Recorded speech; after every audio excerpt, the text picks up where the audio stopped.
La Sociedad Dominica de Medios de Comunicación, Sodomco, presenta A Pensar Más con Rosa María Palacios.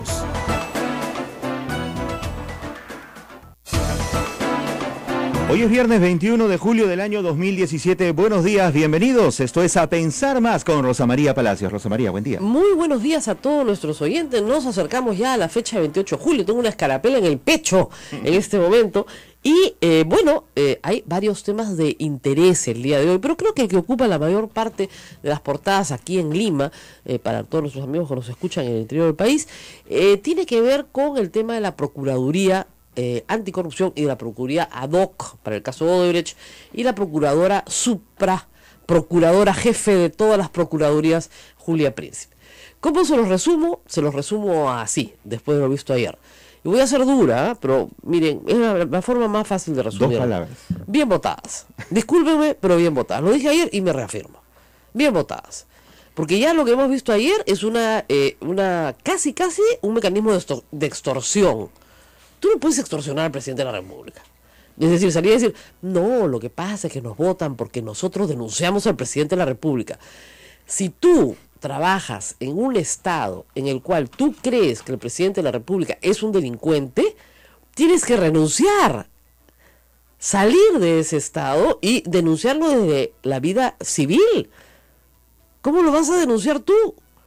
O sea, mi jefe máximo es un delincuente. Bueno, ¿qué hago yo acá? Es como si tú trabajaras en una empresa privada y te dicen, mira, el gerente es un delincuente. Y tú tranquilo, normal, no te hace falta. Pues sí, puede ser un delincuente. Pues. Renuncia. ¿Qué haces ahí? No, se lo cuentas a todo el mundo cuando te votan. No los votan porque nosotros los hemos denunciado por delincuente. Y acá viene un problema con los coleguitas nuevamente, de toda la televisión peruana, radio, etcétera. Y esto se genera por una propia declaración de Marisol Perestello que no se ha entendido. Ella ha dicho que las procuradoras tenían plena autonomía en su trabajo. Dentro de su función. Ay, Dios mío, una clase de derecho público para todos, administrativo. A ver, vamos a ir a lo básico, ¿ya? Porque si no, no me van a entender nada. En la administración pública hay un principio que es elemental. Tú solo puedes hacer lo que te da como facultad tu marco legal. Todo lo demás te está prohibido. Es al revés que la vida civil. Tú y yo podemos hacer todo lo que queramos siempre y cuando no esté prohibido. En la administración pública es al revés, es absolutamente restrictiva. Yo solo puedo hacer lo que la norma me permite hacer. Todo lo demás me está prohibido. Entonces, ¿cómo me tengo que comportar con plena autonomía? Como lo que dice la norma. ¿Qué hizo la Procuradora Ampuero? Portarse como le daba la gana. ¿No? ¿Qué dice la norma? La norma decía, el Decreto Supremo 003, que el Estado tenía que promover la venta de los bienes de las empresas vinculadas a casos de corrupción, cobrarse a través de un fideicomiso su reparación civil y no romper, ¿no es cierto?, la cadena de pagos. ¿Qué cosa es la cadena de pagos? Que a los proveedores y a los trabajadores directos e indirectos de esas empresas se les siga pagando. ¿Por qué? Porque si no la economía de la localidad o del país se traba. Entonces, en el espíritu de que las obras continúen, y miren ustedes la cantidad de obras botadas que tenemos en todo el Perú, la idea era, deja a esta empresa que se largue del Perú, pero que la venda, y que la plata de la venta la pone en una cuenta que se llama fideicomiso. Y de ahí se cobra el Estado de la reparación civil. ¿Cuál es la función de la Procuradora? Negociar el monto de la reparación civil. ¡Punto! Eso es así de simple. Esa es su función. Y dentro de esa función tenía autonomía. Negociar, no negarse. La señora Ampuero decidió tener una estrategia diferente que la Fiscalía. Pero una estrategia al margen de las normas. Entonces, yo no converso con delincuentes. ¿Qué tal? Entonces, ¿cómo negocia la reparación civil? Si te la quieren pagar, además, ya han reconocido su falta y son confesos. Y son colaboradores eficaces. No conversamos con delincuentes. No, discúlpenme, es la peor abogada que el Estado peruano ha podido tener, porque no entiende sus instrucciones. A ver, otro ejemplo, para que se entienda bien. Yo contrato un abogado. ¿Ya? Yo, privada, le contrato un abogado y le digo, mira, yo no te voy a decir cómo hacer tu trabajo, porque tú eres abogado, pero yo no quiero ir a juicio. Yo quiero que esto tú me lo arregles. Te dejo un poder general, yo me voy de viaje, ¿no es cierto? Y tú me sacas una indemnización ¿no? Y que el asunto termine y transas por mí y se acabó. Pero a juicio no voy, porque no me voy a pasar 5 años por juicio. Muy bien, me voy de viaje, regreso y ya estamos en juicio. ¿Y yo qué hago con ese abogado? Lo despido, pues. No ha seguido mis instrucciones más elementales, ¿no? Entonces, eso es lo que está pasando con la señora Julia Príncipe y la señora Ampuero. Sobre todo con la señora Ampuero y con la señora Julia Príncipe, que decidió respaldarla porque ella la nombró. Le dieron plenas facultades a la señora Príncipe para que busque una buena procuradora ad hoc para el caso Odebrecht. Y buscó a y la nombraron en febrero. A Marisol Briceño lo hecho. A mí no me gustaba. Pero como era decisión de la señora Príncipe, perfecto. Salió la señora y dijo que tenía los ovarios bien puestos. Eso es ridículo, la verdad. Una frase completamente hueca y además grosera y vulgar. Y de ahí, lo único que supimos es que se oponía a toda negociación con Odebrecht cuando su trabajo era negociar. Y lo de ayer, en conferencia de prensa, donde se nota nuevamente la desesperación de Julia Príncipe por ser protagonista, lo que se observa es un acto de extorsión. Nosotros denunciamos al presidente, pues, y nos sacan porque denunciamos al presidente. Oye, si tú denuncias al presidente por un acto delictivo, tú renuncias a tu cargo inmediatamente porque tu presidente, el de la administración pública, es un delincuente según tú. Este truquito, además ya lo vimos. Lo vimos en el gobierno de Humala con el ministro de Justicia Adrián Sen. Igualito. Julia Príncipe lo hizo igualito. Igualito, con Jenny Vilcatoma. Mismo juego. Entonces, si ya la has visto antes y te vuelven a hacer el truquito, va mal, pues, ¿no? ¿Y quiénes han salido de defensa de estas procuradoras? Alan García, su pata, pues. O sea, discúlpenme. ¿Ya? El tema Tambini es una papa caliente para la procuradora Príncipe que desapareció después de que se le sacaron las fotos. Nunca más la volvimos a ver. Tiene una vinculación directa. Tan directa que en la Procuraduría Odebrecht ad hoc al señor García no se le ha ni citado. Entonces, ¿de qué estamos hablando? Cuando todos sabemos que Barata lo visitó 16 veces a él. Muy mal, ¿no? No, pues imagínense, ¿cómo es posible que estas procuradoras la saquen? Claro, ¿quién te va a convenir que la saquen, pues? Y la otra, ¿quién con Fujimori? Nosotros queremos hacer una procuraduría autónoma. Miren, eso es un disparate. Y tan es un disparate que Úrsula Letona se lo dijo a Jenny Vilcatoma apenas entraron al Congreso. Y esa fue la razón por la cual Jenny Vilcatoma fue expulsada de la bancada. Porque no entendía que era un disparate. Tú no puedes hacer una procuraduría constitucionalmente autónoma, porque eres el abogado del Estado. Es como si fuera un abogado sin cliente. Es un abogado sin cliente. Y lo único que hace la procuraduría, como función principal, es cobrar la reparación civil para el Estado. ¿Por qué fue tan importante en la época del fujimorismo? A ver, por una razón muy sencilla, porque se incorporaron muy buenos abogados al Ministerio de Justicia, formaron un equipo, y formaron equipo con la Fiscalía, y formaron equipo con los jueces. No para decirle a los jueces qué tenían que resolver, sino para presentarles a los jueces una intensa actividad probatoria, que se impulsó desde la Procuraduría como consiguiendo acuerdos de colaboración eficaz que luego presentaban al fiscal. Entonces venía un fulano y decía, ya, yo pago la reparación civil que les corresponde al Estado, pero ustedes me respaldan en mi colaboración eficaz. Entonces lo llevaban y le decían al fiscal, mire, nos va a pagar.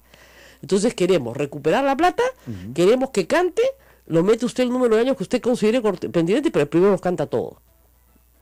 Entonces había una colaboración. La señorita no quiere hablar con nadie, pues. Se fue a la declaración de Marcelo Odebrecht, se paró de la mesa y se fue, porque ella no firmaba un convenio por el cual el señor no podía ser procesado en el Perú. Entonces, maltrata a todos los colaboradores eficaces. O sea, a los que te quieren dar la información, a eso los maltrata. ¿Para qué? Para que el caso no avance, pues, por el amor de Dios. ¿Y por qué quería frenar ese caso? No lo sé, pregúntale a Alan García, que está entusiasmadísimo con que las señoritas sigan siendo procuradoras. O sea, bien votadas, discúlpenme, es un escándalo. Ha habido acá una protección clarísima hacia el fujimorismo y hacia Alan García, y los dos han salido disparados ayer a decir, por favor, repónganlas. Me permito sugerirle al presidente que convoque a su ministro y al premier para que evalúe a reponer. Ahora, eso sí me gusta porque ha cambiado. ¿Te acuerdas que hace 2 semanas se escribía, haga tal cosa, diga tal cosa? Ahora me permito, ya está más suave, Camay. Pero no, la frase está oculta. O sea, la exigencia está. Pero por lo menos es más educada. Es más diplomática. Lee los tweets anteriores, sí. ¿no? Pero, y de nuevo en 4, ¿no? Ajá. 4 tweets. 4 Ese tweets. es su número. Sí. ¿Tú sabes que no sé, ¿tú sabes qué significa 4 en Japón? A ver, cuéntame. Es el número de la muerte. Uh, Sí, claro. Por eso es que papá Kenji el papá Alberto manda 4 tweets. Ándate, aquí, caminen, por favor, los que me están escuchando acá, caminen 6 cuadritas al barrio chino. ya. Y fíjate si en la puerta de algún establecimiento comercial, en la numeración, hay un 4.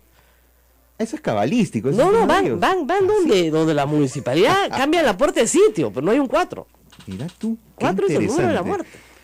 4 es un mal número. No, 4 es el número de la muerte. Entonces, por si acaso, en la cultura japonesa, Claro, o claro. sea, nadie te regala 4 de nada. ¿Ya? No. Te están deseando la muerte. Nadie te manda 4 no. Pregúntenle a cualquier japonesa. Vayan al barrio, perdón, en China. Y en Japón también, pero en China Ok. sobre todo. En el barrio chino es clarísimo. En China, 4 es el número de la muerte. En China, no en Japón. Pero pregúntenle allá. Pero en fin. Entonces, bueno, entonces seguimos en el tema de las señoritas o señoras. Las doctoras. ¿Ya? Entonces, claro, la Junta también renunció. ¿Ya? Ese decreto 003 fue aprobado por el Congreso, me preguntan. Muy buena pregunta. A ver, decreto supremo. ¿Qué quiere decir? Que emana del Poder Ejecutivo. Nunca se olviden. Decreto legislativo. Cuando lleva la palabra decreto, emana del Poder Ejecutivo. Pero es un decreto de urgencia. Tiene rango de ley. ¿Ok? Y no ha sido derogado por el Congreso de la República. No lo han cambiado. Esto se aprobó en el verano. ¿Por qué? Porque era urgente sacar una norma para que los proyectos continuaran. Olmos, gracias a esta doctora, está parado. Oye, ¿tú sabes lo que es tener la responsabilidad de dejar sin trabajo a 18.000 personas y de generarle un daño al Estado peruano brutal? Porque la señora sostiene que, por decirte, los Odebrecht quiere pagar de reparación civil más o menos pues, $70 millones. Ella quiere $700 millones. Yo quiero ir a la luna, ¿no es cierto? No, sería bien bonito, nos vamos todos juntos. Yo quiero que nos paguen pues aguinaldo, yo quiero muchas cosas. Pero no hay de dónde, pues, ¿de dónde te van a dar si tienen que pagarle a Brasil, a Suiza y a Estados Unidos ya? Y ya tienen todo embargado. Entonces, lo que se supone es que de lo que van vendiendo acá, el Estado va recogiendo, ¿no es cierto? Todo lo que puede recoger. Ya, pues más o menos podrían sacar $70 millones. No quiero. Entonces, nada. Entonces, se paró y se fue, pues. Y la Fiscalía sí está avanzando la negociación con ellos, pero el problema es que la reparación civil sí la tiene que aceptar la Procuradora. Y es más, le pide al juez Carguancho, que es un juez de tutela, entiendan eso bien, no es un juez de decisión final, de tutela, que exija al Estado, o sea, que le presente la inhibición del Estado para cobrar la reparación civil en este caso. Y entre Guatemala y Guatepeor, porque entre los dos se entienden, entonces ha salido, te están cuestionando al juez Carguancho. No, tú le has pedido al juez y el juez te lo ha dado. Tú jamás has debido pedir eso.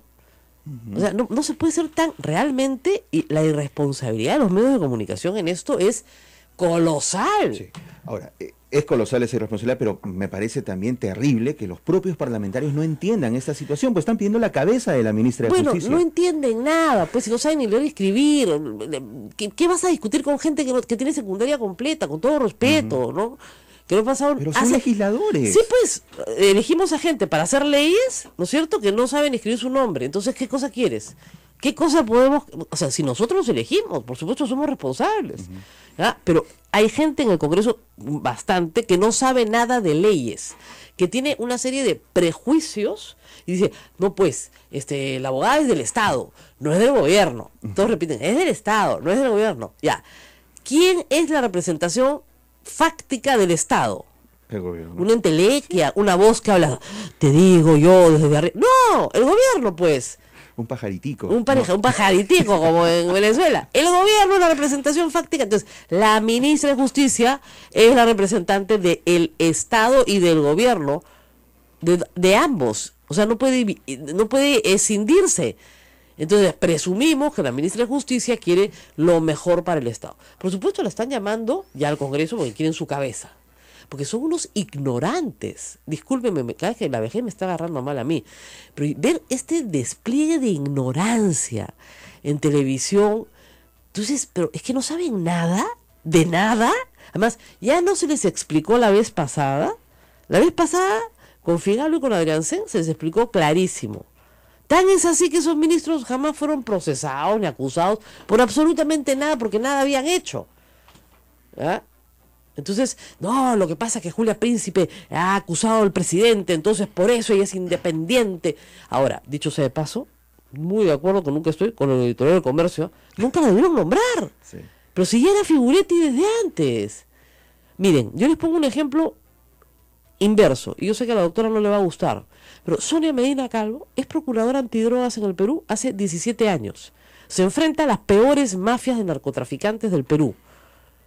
¿Ya? En las peores condiciones.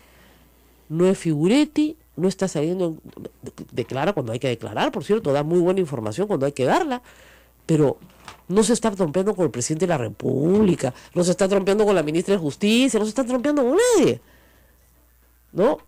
Y más bien a ella le quitaron toda la parte del lavado de activos, que es una pena, porque ella sí sabe trabajar bien el tipo penal, ¿no? Entonces, hay procuradores que tienen 20 años en el Estado peruano, sin ningún problema.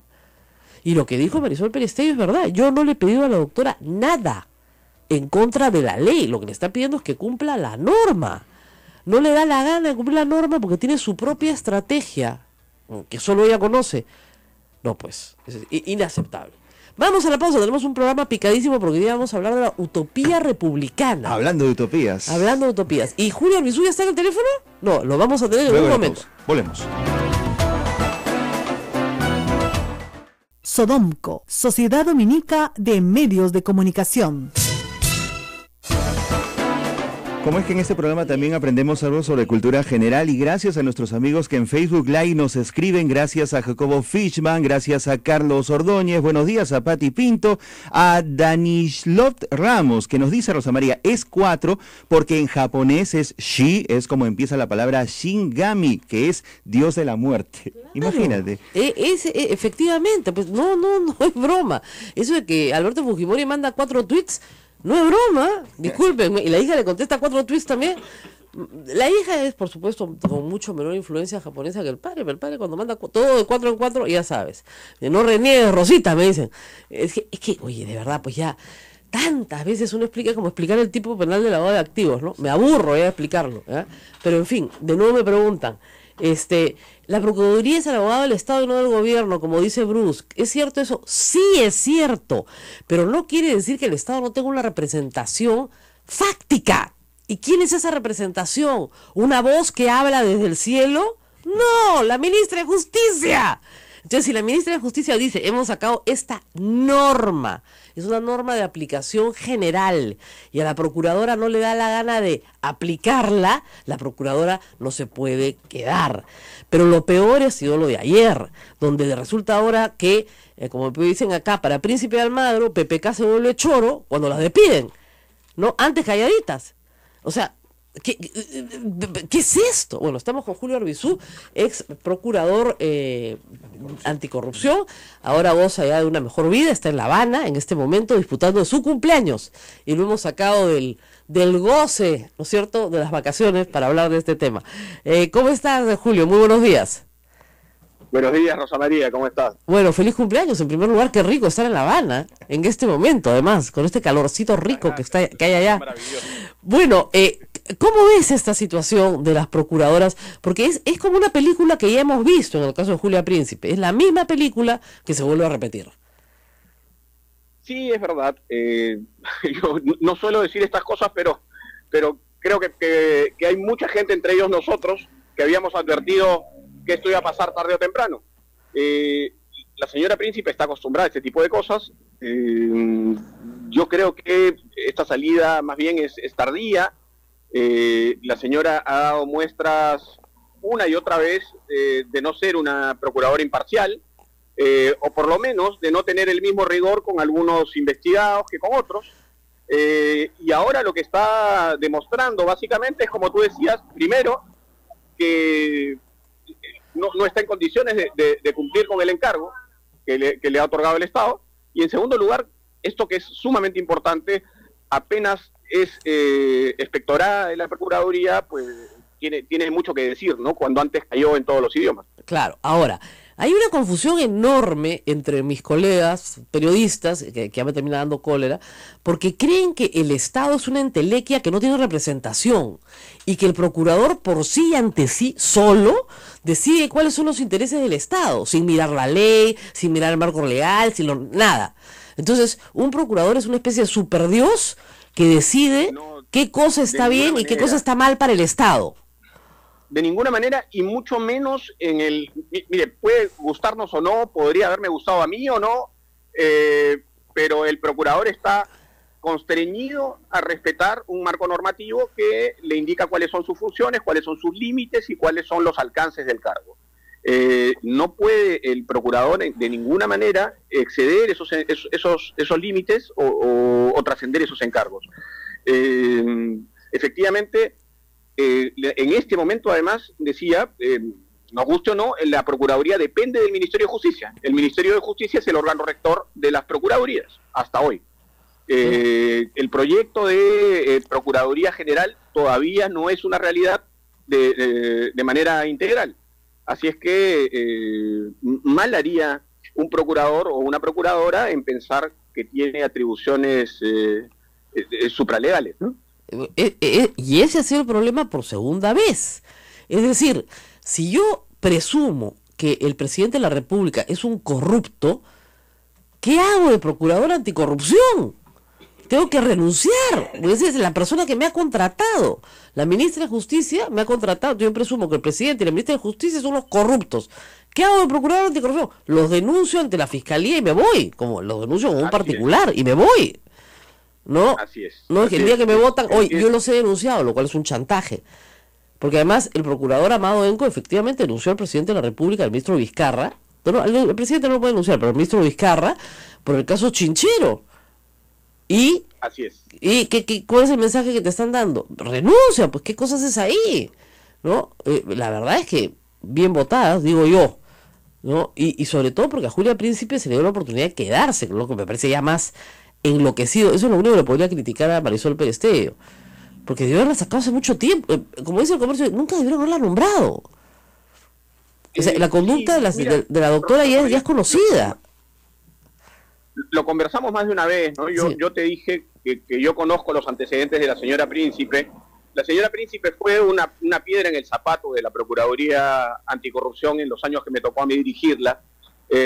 Siempre anduvo pensando más en su protagonismo personal, en la competencia con la Procuraduría, que en ese momento cobraba un protagonismo importante, que en la defensa del Estado, ¿no?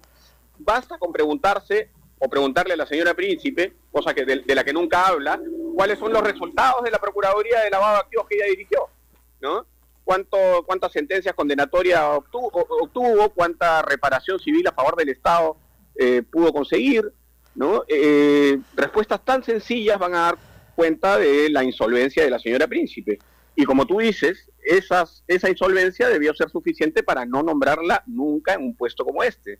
Ahora, lamentablemente, la señora fue erigida como un falso valor, ¿no? Hay varios. Bueno, vamos al tema que importa, que es el futuro. Todo el mundo se recuerda que en el año 2001, y de ahí se volvió tan notorio el procurador, que fue José Ugaz, se organizó un sistema anticorrupción, es decir, un grupo de fiscales ad hoc, un grupo de procuradores ad hoc y un grupo de jueces que se nombraron para ese fin.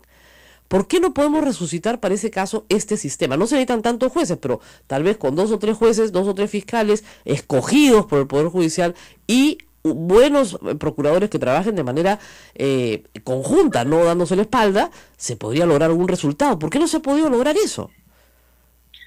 Sí, es difícil responder esa pregunta, pero lo que tú dices es cierto.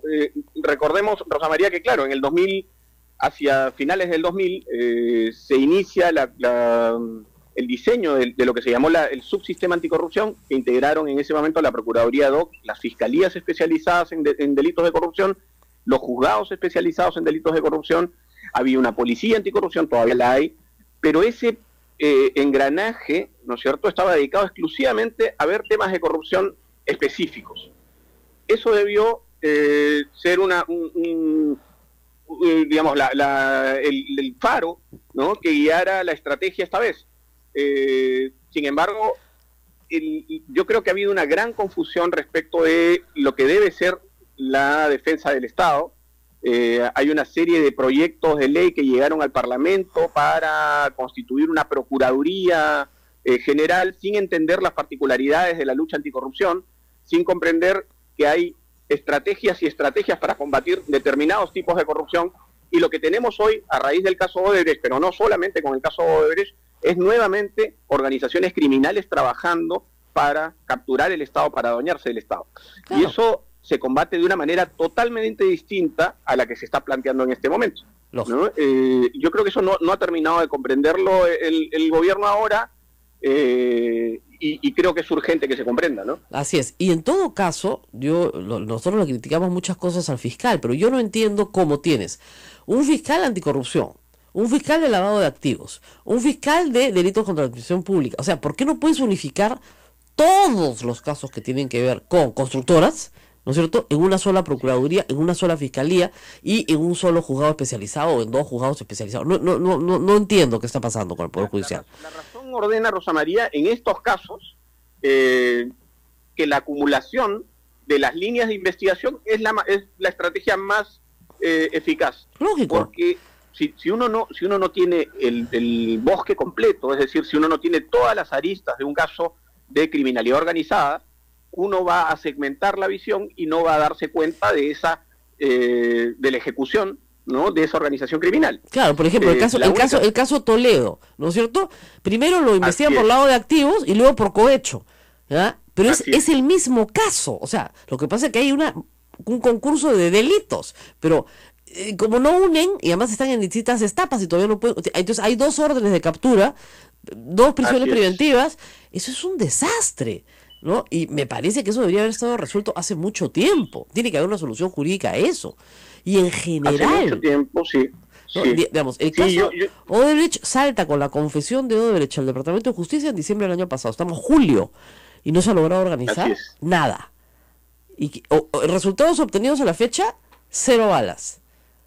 No tenemos algunos presos, ¿no? Nada más. Te diré más, esto podría ser, no podría, es definitivamente responsabilidad también de la defensa del Estado. Es decir, si la Fiscalía no actúa como debe actuar, si se abren líneas de investigación que no son necesarias, si se atomiza un caso que podría representar un megacaso, la responsabilidad de la defensa del Estado es solicitar acumulaciones, es solicitar que esto se vea de manera integral, pero no lo ha hecho. Parece que no ha habido una estrategia importante de combate a este tipo de criminalidad, y creo que eso es un error que va a pagar seguramente caro el sistema, ¿no? Muy bien, bueno, muchísimas gracias a Julio Arbizu por estar con nosotros, y como siempre esperamos sus tremendos tweets, ¿no? Que pone desde Honduras, desde Haití, y donde está en estos lugares en misión en los últimos meses y años. Muchas gracias por estar con nosotros. No, muchas gracias a ti, Rosa María. Un abrazo para todos. Muy bien, y nosotros vamos a la pausa y rezamos con una visita especial. Quería compartir también, la gente está participando en Facebook Live. Te cuento que María Eugenia Corso nos dice: esta mujer, por Julia Príncipe, supongo, cree que es fiscal, pues desde allí podría acusar a quien quiera con pruebas, por supuesto. Exactamente, que se meta a trabajar a la fiscalía y que ascienda ahí, pues, y que logre, pero no es fiscal, ese es el problema. Y de nuevo, a ver, vamos a explicar lo que explicaba en la época tú sabes que de Alberto Fujimori esto lo explicaba todos los días. El procurador no es juez, el procurador no es fiscal. En el proceso cada uno tiene roles definidos y completamente distintos. El único que puede acusar es el fiscal. El único, no te acusa nadie más, solo el fiscal. Todos podemos poner una denuncia en la fiscalía, pero el que acusa es el fiscal, nadie más. No acusa el procurador. Venía gente, el procurador está acusando, el procurador no acusa. No juzga el procurador, no juzga el fiscal, juzga el juez y condena o absuelve el juez, ¿ok? Nadie más. Y el procurador solo participa en aquellos casos donde hay reparación civil para el Estado. Por ejemplo, no participaba en los casos Lacantuta y Barrios Altos. ¿Te acuerdas? ¿Por qué? Porque no, ahí ¿quién era la parte civil? Los deudos o las víctimas, ¿no es cierto? Entonces, es diferente el tratamiento. Pero claro, como lamentablemente nuestra población no conoce el sistema de administración de justicia y quienes tienen que informarlos lo conocen menos y sus congresistas tampoco conocen nada de lo que supuestamente critican, ahí tienes un problema bien claro. De eso también nos cuenta Nelson Douglas Arias Vidal, nuestro oyente por Facebook Like. Hay muchos periodistas y medios de comunicación que les dan tribuna que antes apoyaron a Fuerza Popular y vienen conspirando en contra de este gobierno. Bueno, eso es clarísimo, pero no solamente eso, sino que ayer los tuiteros más famosos que han salido en la defensa de las procuradoras, ¿quiénes han sido? Y eso es una desvergüenza. Alan García y Keiko Fujimori, que son las personas favorecidas por la conducta de Julia Príncipe. ¿Cómo las van a defender, pues? Además, en defensa de una supuesta autonomía, ¿ya? Se están defendiendo ellos. Es que, de verdad, ya es una cosa tan descarada que yo no entiendo cómo no tienen una asesora al lado y tú no puedes tuitar a favor de la procuradora, pues no te das cuenta, ¿no? Es que, de verdad... Bueno, llevar la fiesta en paz en la política peruana es una verdadera utopía. Y hablando de utopía, volvemos con ese tema precisamente, ¿no? Paso. Bueno, nos vamos a la pausa. Antes de contarles una cosa rarísima que ha pasado. Kenji Fujimori tiene columna de opinión hoy. ¿Dónde creen? En Hildebrand en sus 13. No. Quiero agradecer especialmente a César Hildebrand por el espacio que me permite en este semanario. Así empieza Kenji Fujimori su columna que se llama Victoria Pírrica. Puchas, esta es la guerra mundial. Ahora, nosotros hemos querido invitar a Kenji Fujimori, les digo, muchas veces. Hasta ayer. Así que sí, invitado, y ahora lo digo públicamente, a ver si viene acá, dado que va a espacios contestatarios. Bueno, pues a ver si aparece acá. Claro. Vamos a ver. Ya, está invitado cuando quiera. Y la ministra de Justicia también, por si acaso a nuestros amigos en Facebook Live, sí la hemos invitado. Sí, bueno, no viene, ¿no? No viene, pues. Este es un espacio humilde, pues. ¿Qué podemos hacer? ¿Ya? Este es un espacio pastoral, humilde. ¿Qué hacemos? A veces nos quieren, a veces no. Pausa. Pausa y volvemos.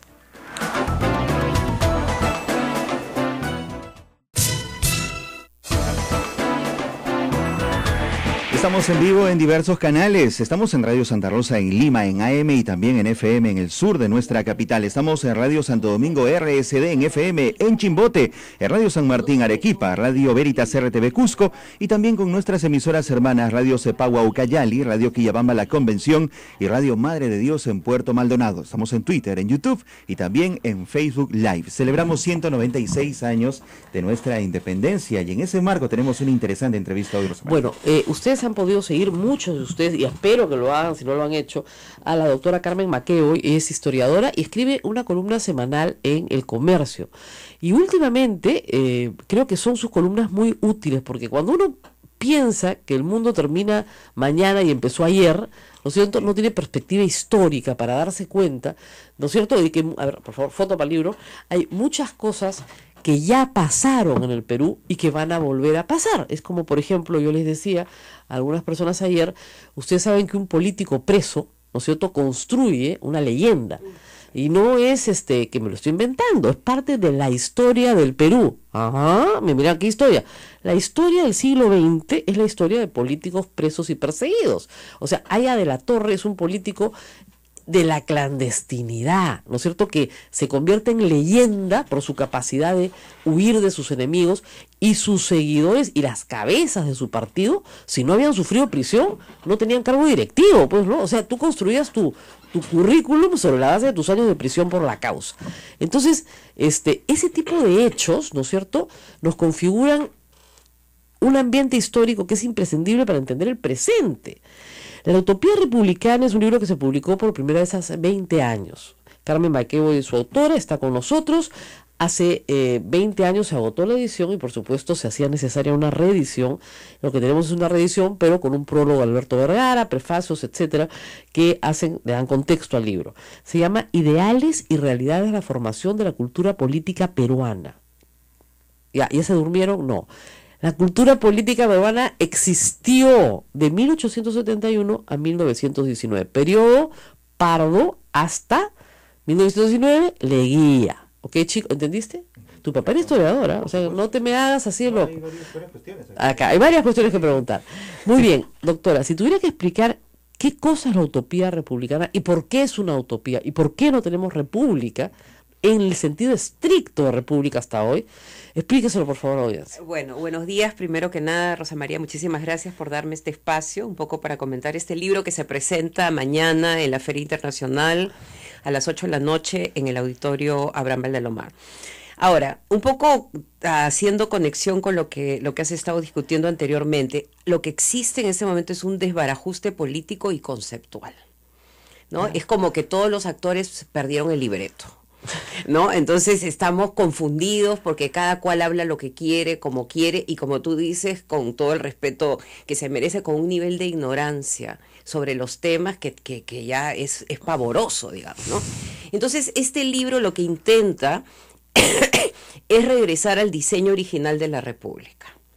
O sea, hay un grupo de peruanos brillantes, inteligentes, del Convictorio de San Carlos. Esta historia empieza, digamos, con la independencia. Lo que pasa es que yo le doy mayor importancia al momento, digamos, de Manuel Pardo, cuando él retoma el proyecto.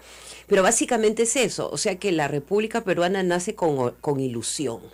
Sí, claro. Y con ilusión... Con miedo, con miedo, pero con ilusión, como decía José Faustino Sánchez Carrión, que es este hombre de Huamachuco brillante, ¿no? Que es como una especie de salto al vacío, pero hay que optar, hay que apostar, es una apuesta, con todo lo bueno y lo malo que tenga una apuesta. Entonces, digamos, todos los años de guerra civil, de enfrentamiento que conocemos, de canibalismo político, nos han hecho perder la memoria. Y pero somos tuvimos un periodo amnésicos. Así, cuando, digamos, termina la fase, digamos, propiamente emancipadora, ¿no es cierto? ¿Qué quedan? Quedan caudillos militares que se atribuyen el triunfo de esa independencia y que por lo tanto se sienten llamados a ser los presidentes del Perú.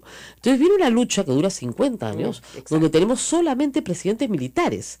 Pardo es el primer presidente civil del Perú, recién en 1871, 50 años después de la independencia. ¿Qué tal cruz la que tuvimos que soportar?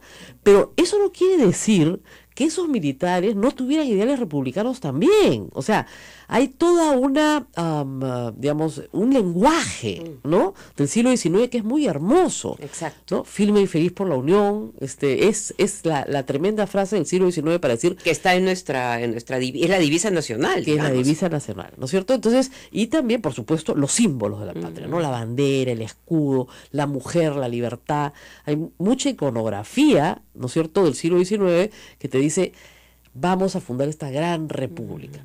Pero ¿por qué es una utopía? La gente dice, pues si somos una república, ¿por qué la doctora McEvoy dice que esto es una utopía? Bueno, es que lo que tú dices, o sea, la república fue secuestrada, ¿no? Y yo creo que ese es otro tema interesante de nuestra historia, a la que debemos darle cierta reflexión.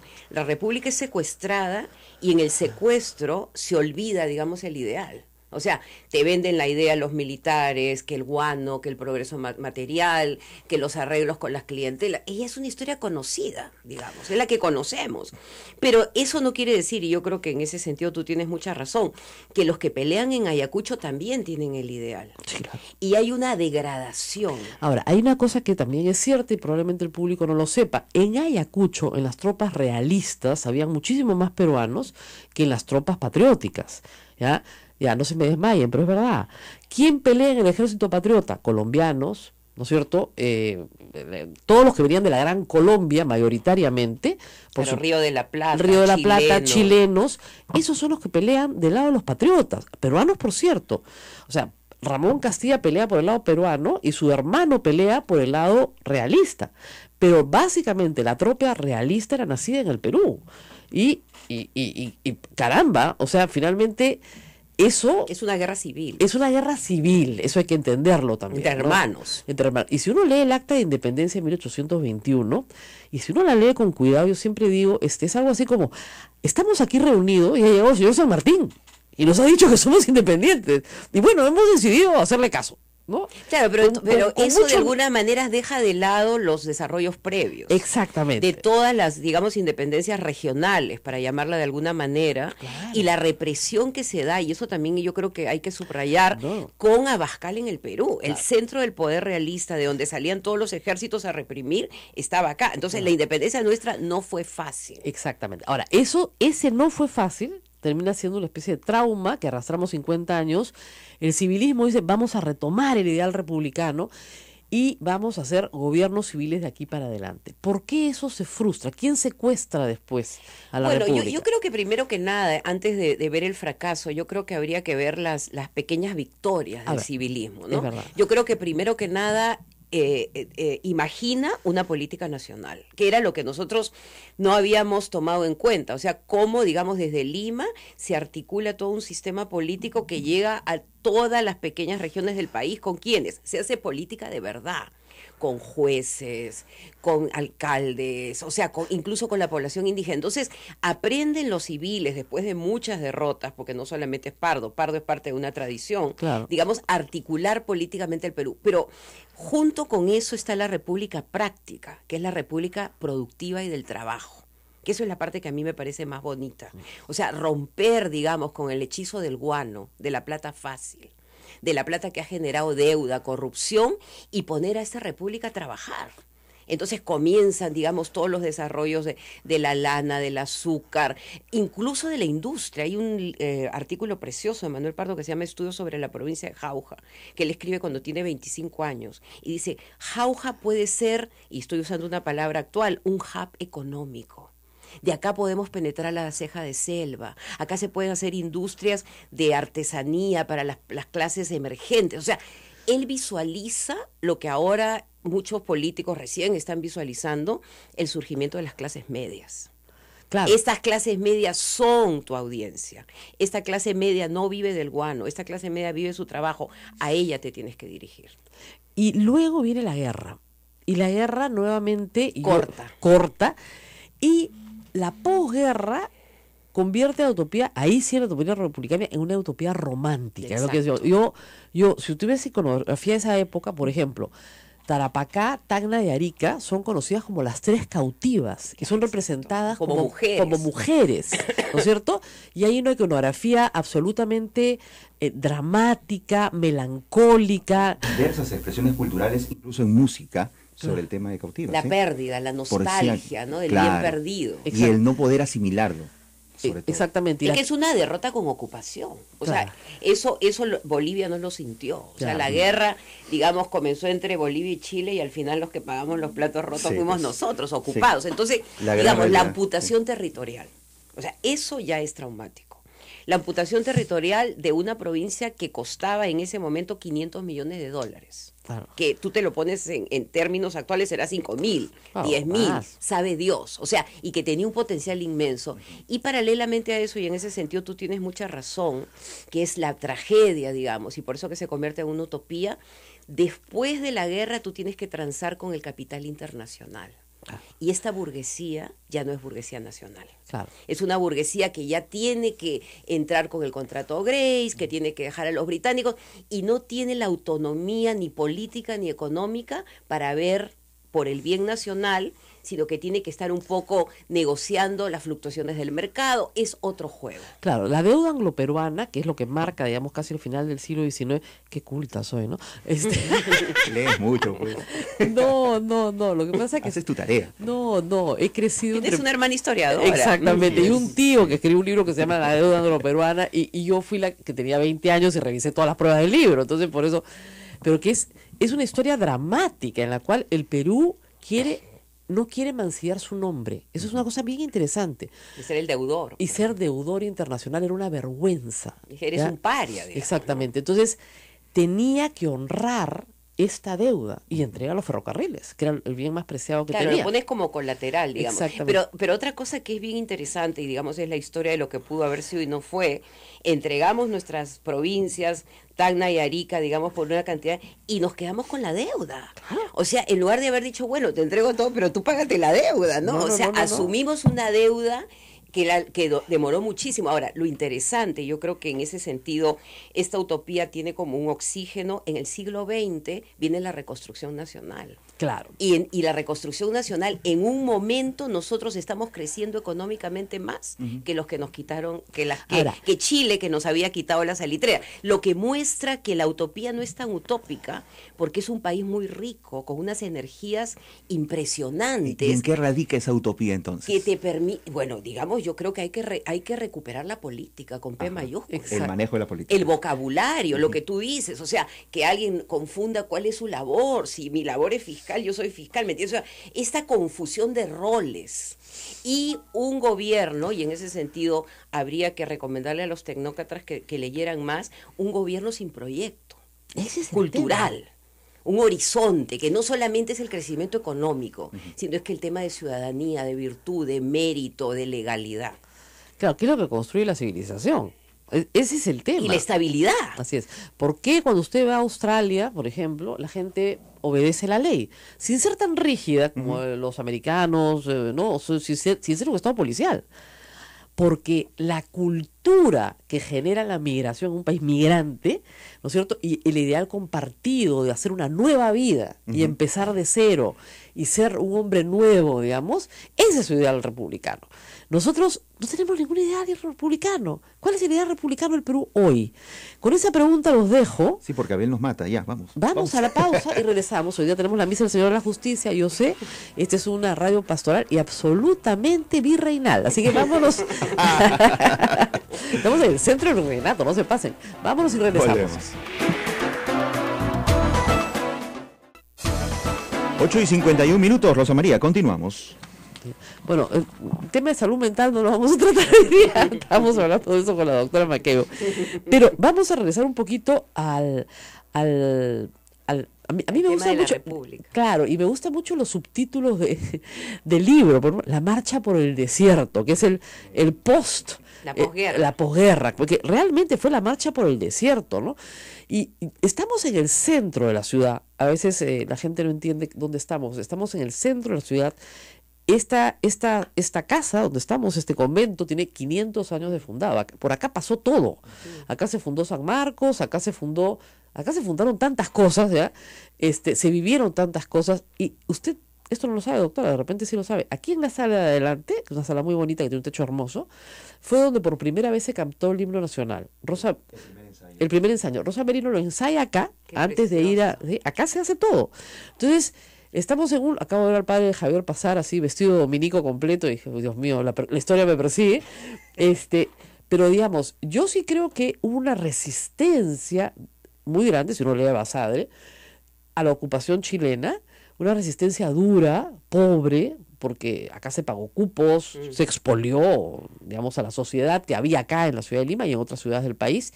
Luego se retira el ejército chileno y viene esta marcha por el desierto. ¿Cómo hacer para reconstruir, ¿no es cierto?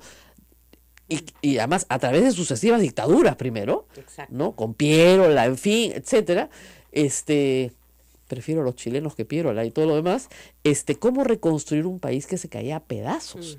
¿Ya? Y el país se reconstruyó. Eso es lo que es increíble. O sea, sí se pudo hacer.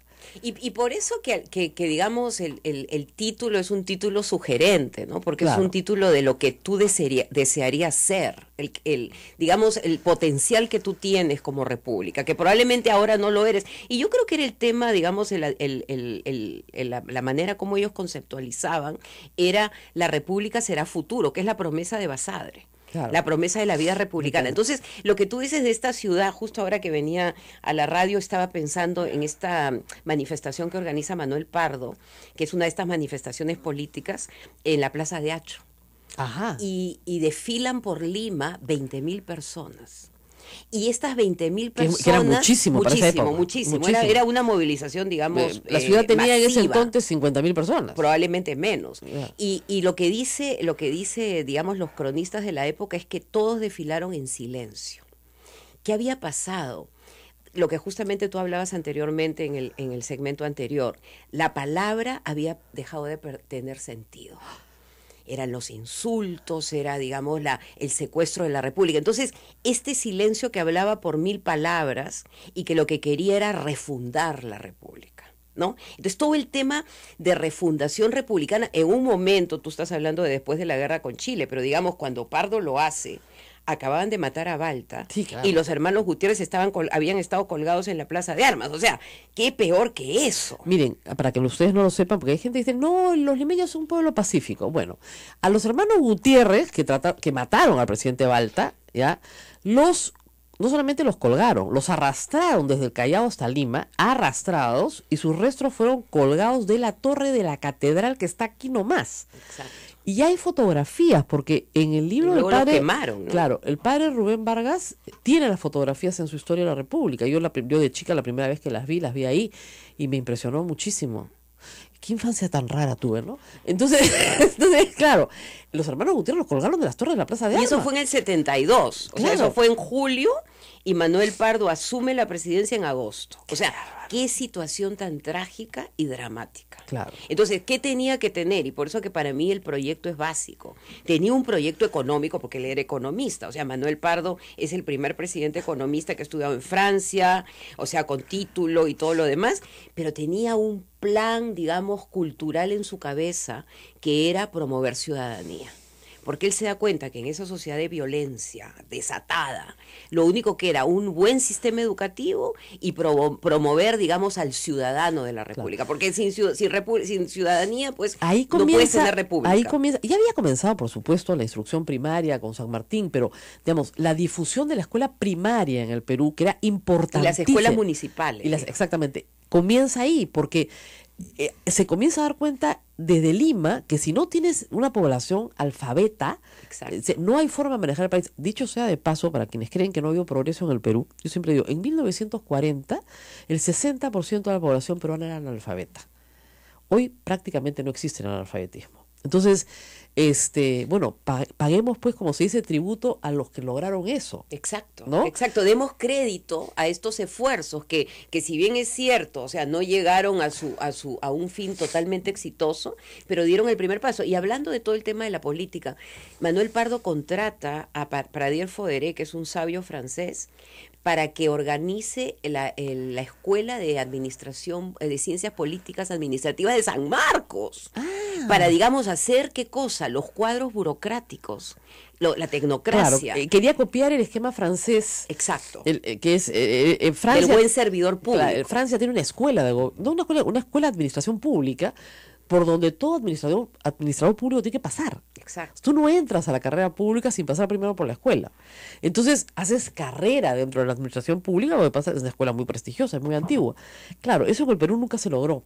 Y al final dices, ¿patria nueva o patrimonialismo viejo? Repensando el proceso político peruano. Imagino que hay un aterrizaje a lo que está pasando ahora. Y un poco a lo que fue el leguismo, ¿no? Sí, esa era mi otra pregunta. ¿Por qué cortas en Leguía? Bueno, porque yo creo que ahí cierra el ciclo, ¿no? El libro se presenta en la sala Abraham Valdelomar, y justo estaba pensando que es simbólico, porque Abraham Valdelomar, digamos, es el teórico de la patria nueva, es el que inventa el concepto de patria nueva, y al final es un juego de palabras, una resignificación de lo que es república. Claro. O sea, digamos, es vino viejo en odres nuevas, ¿no? O vino nuevo en odres viejas. Entonces, lo que hace es resignificarla porque Leguía necesitaba un proyecto. Claro. ¿No? Y se lo copia, digamos, lo trae, pero ¿qué pasa? Cae en el patrimonialismo, en la corrupción, los hijos involucrados en una serie de negociados, y va perdiendo el ideal que se va quedando atrás y se convierte, digamos, en el hombre pragmático, Claro, que es el dictador. tipo de político al que hemos estado acostumbrados en estos últimos años, ¿no? No, y que en todo el siglo XX fue el que pone orden. Exacto. Exactamente. La ambición, el ideal es el orden. El orden Exacto. sobre todas las cosas, no la ciudadanía, no los derechos, no los deberes, no el cumplimiento, no, el orden. No, y acuérdate de la Como frase de Odría, hechos no palabras. Hechos no palabras. ¿No? Pragmatismo Entonces y la orden. palabra es como que está devaluada en su significado, a pesar de que la palabra es la que te va a dar el horizonte y el camino, ¿no? Entonces como que las palabras no sirven, y entonces esto es una vuelta, y por eso que el libro, yo creo que después de 20 años de publicado sigue siendo relevante, que tenemos un vocabulario republicano, y ese vocabulario usuarios al que debemos devolver. Muy bien, muchísimas gracias. Yo me quedaría toda la mañana conversando, ¿no? Coincido con varios amigos en Facebook Live que nos dice que este segmento nos ayuda a entender el primer segmento de este programa. Sobre política. Yo estaba pensando, digamos, en esa clave también. Sí. Muchísimas gracias por tenerme acá. Gracias, lamentablemente hoy día siempre nos vamos tempranito porque tenemos la misa del Señor de la Justicia, que ustedes saben que es absolutamente popular e importantísima, pero el lunes nos vemos, por supuesto, continuamos conversando. Cuídense mucho, chao. Chao.